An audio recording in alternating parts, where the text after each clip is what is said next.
ओम श्री शक्ति नमः। ओम श्री शक्ति नमः। ओम श्री शक्ति नमः। ओम श्री शक्ति नमः। अष्टदवा विश्व अध्यायम यशोवती का एक वीर से काल केतु द्वारा एकावली के अपहृत होने की बात बताना।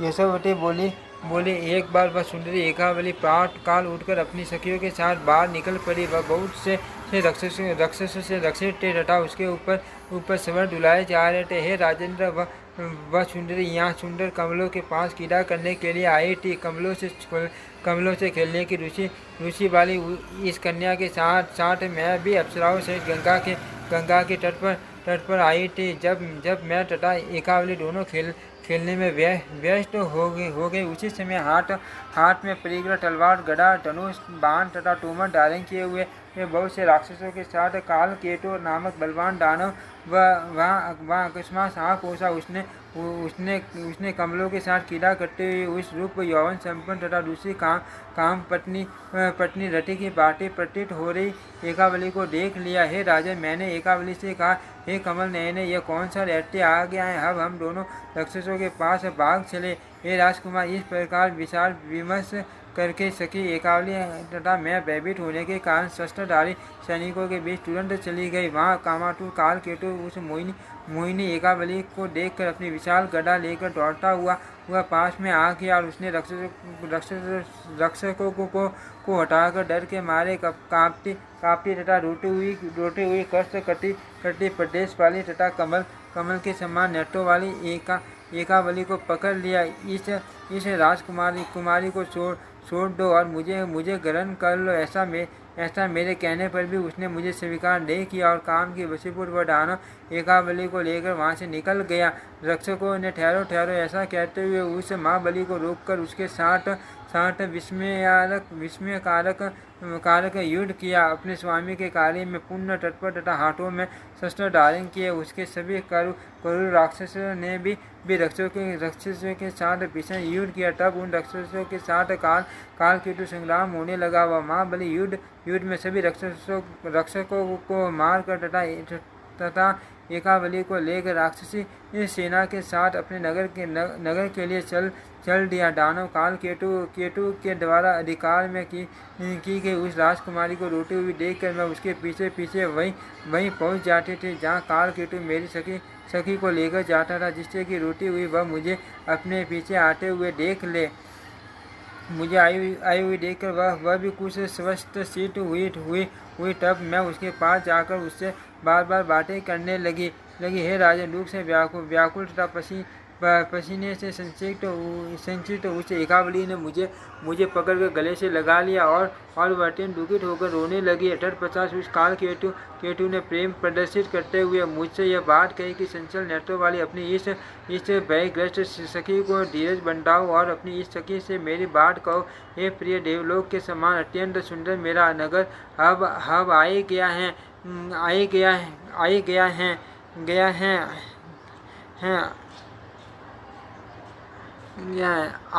आपके प्रेम के कारण मैं आपका दास हो चुका हूँ। आप भयभीत होकर क्यों विलाप कर रही हो? हे सुलोचन, अब शांत हो जाइए।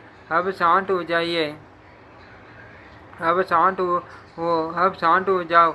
ऐसा कहकर उसकी उत्तम रथ में सखी के पास मुझे भी बैठकर प्रसन्नता के कारण खिले हुए कमल के समान मुख वाला व दुष्ट काल केतु अपनी भारी सेना के साथ अपने सुंदर नगर के लिए शीघ्र ही चल दिया। वहाँ उसे दानव ने मुझे तथा एकावली को एक दिव्य महल से ठहराकर उस महल की रक्षा के लिए करोड़ों राक्षस नियुक्त कर दिए। हे राजन, दूसरे दिन उस काल केतु ने एकांत में मुझसे कहा, वीर से दुखी तथा शोक करते हुए अपने सुंदर सखी को मेरे शब्दों में समझाओ। हे सुचैनी ने, आप मेरी पत्नी हो जाओ और फिर यशेष सुखोपभोग करो। हे चंद्रमुखी, अब यह राज्य आपका है और मैं सदा के लिए आपका सेवक बन गया। उसका ऐसा दुर्वचन सुनकर मैंने उससे यह बात कही कि हे प्रभु, मैं ऐसा अप्रिय वाक्य नहीं कर सकती। आप ही इससे कहिए, मेरा ऐसा कहने पर काम से 8 सीट वाले उस दुष्ट दानव ने कस उडर वाली मेरी उस प्रिय सखी से विनय पूर्वक कहा, हे कसोदरी दरी, आपने मेरे ऊपर कोई मंत्र प्रयोग कर दिया है। हे कांटे, उसी से मोहित होकर मेरा मन आपके वश में हो चुका है। उसी मंत्र ने मुझे अब आपका दास बना दिया है, इसमें कोई संदेह नहीं है। इसीलिए काम बाण से 8 मुझे अत्यंत विवश को अब आप स्वीकार कर लो। हे रंबोरु, आपका दुर्लभ तथा संचल यौवन व्यर्थ जा रहा है। इसीलिए हे कल्याणी, प्रतिभाव से मेरा आलिंगन करके इसे सफल कर लो। एकावली बोली, मेरे पिता राजकुमार है को मुझे देने का पहले ही निश्चय कर चुके हैं। मैंने भी उस महापाक का मन से वरण कर लिया है। सनातन धर्म का त्याग करके तथा कन्या धर्म छोड़कर मैं दूसरों को पति रूप में कैसे स्वीकार करूं? आप भी तो शास्त्रीय नियम को जानते ही हैं। मैं जानती है पिता कन्या को जिसे सौंप दे, कन्या उसी को पति बना ले। कन्या इस विषय में सदा पराधीन रहती है, उसे स्वतंत्रता कभी नहीं रहती है। राजकुमार, उसे एकावली के ऐसा कहने पर भी वह पापात्मा कालकेतु राजकुमारी पर मोहित रहने के कारण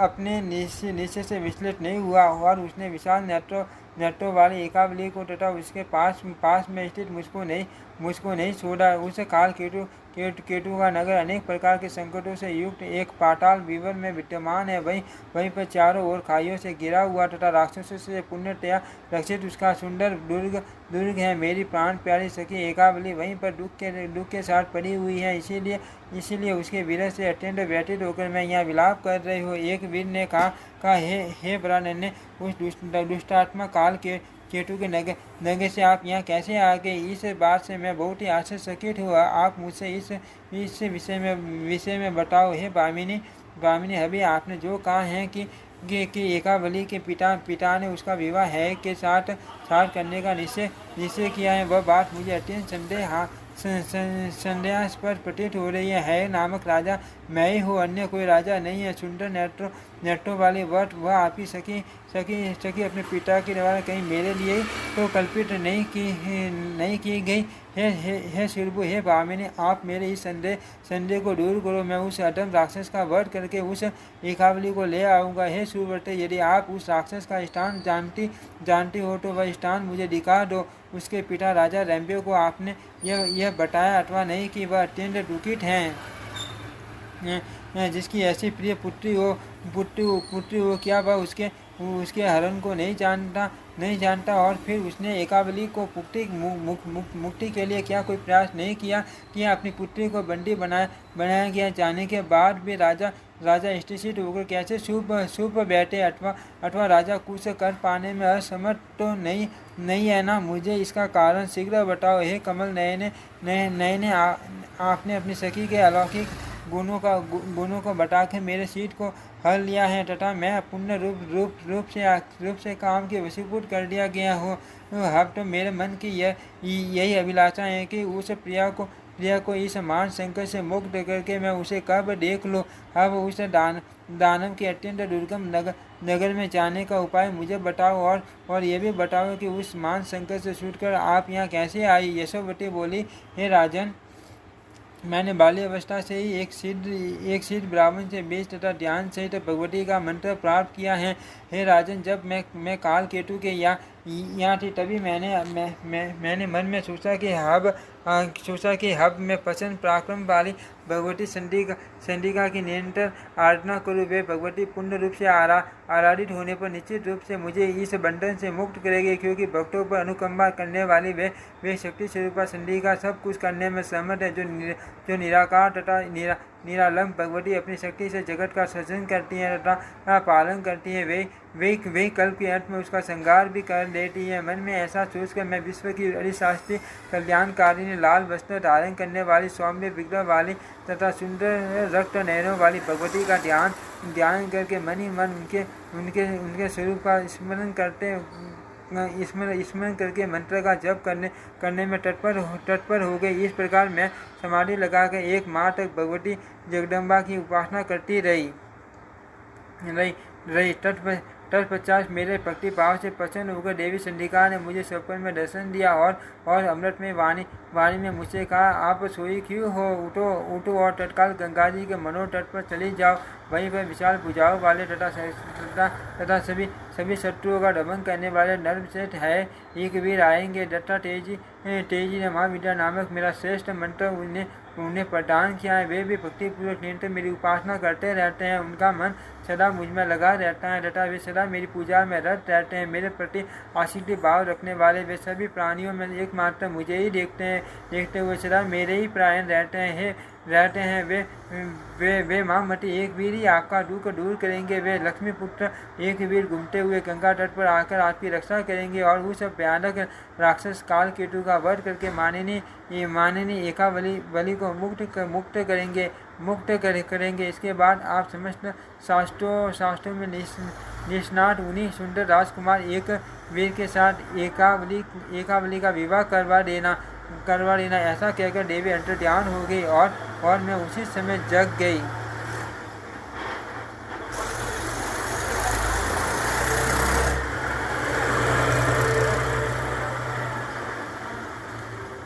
ऐसा कहकर देवी अंतर्ध्यान हो गई और मैं उसी समय जग गई। तत्पश्चात मैंने स्वप्न का वृतांत तथा देवी की आराधना की बात एकावली को बताई। सारी बातें सुनकर उस कमल नयनी ने मुखमंडल पर प्रसन्नता छा गई। अत्यंत संतुष्ट होकर पवित्र मुस्कान वाली एकावली ने मुझसे कहा, हे प्रिय आप शीघ्रतापूर्वक जाओ और मेरा कार्य सिद्ध करो। जो भगवती सत्यवाणी वाली है वे हम दोनों को मुक्त करेगी। हे राजन सखी एकावली के इस प्रकार प्रेम पूर्वक आदेश देने पर उस समय प्रस्थान कर देना उचित समझकर मैं उस स्थान से तुरंत चल पड़ी। हे राजकुमार, भगवती जगदम्बा की कृपा से मार्ग की जानकारी तथा द्रुत गति से चलने की क्षमता मुझे प्राप्त हो गई थी। हे वीर, इस प्रकार मैंने अपने दुखी होने का समस्त कारण आपको बता दिया। अब जिस प्रकार मैंने आपको अपने विषय में बताया उसी प्रकार आप भी बताइए कि आप कौन हैं तथा किसके पुत्र हैं। इति श्रीमद्देवी भागवते महापुराणे अष्टादशशास्त्रायां संहितायां षष्ठस्कन्धे हैयज्ञ कवरीय यज्ञवटय कावलीमोचनाय देवी सपन वर्णन नाम दवाविशोऽध्यायम्। ओम श्री शक्ति नमः। ओम श्री शक्ति नमः। ओम श्री शक्ति नमः। ओम श्री शक्ति नमः।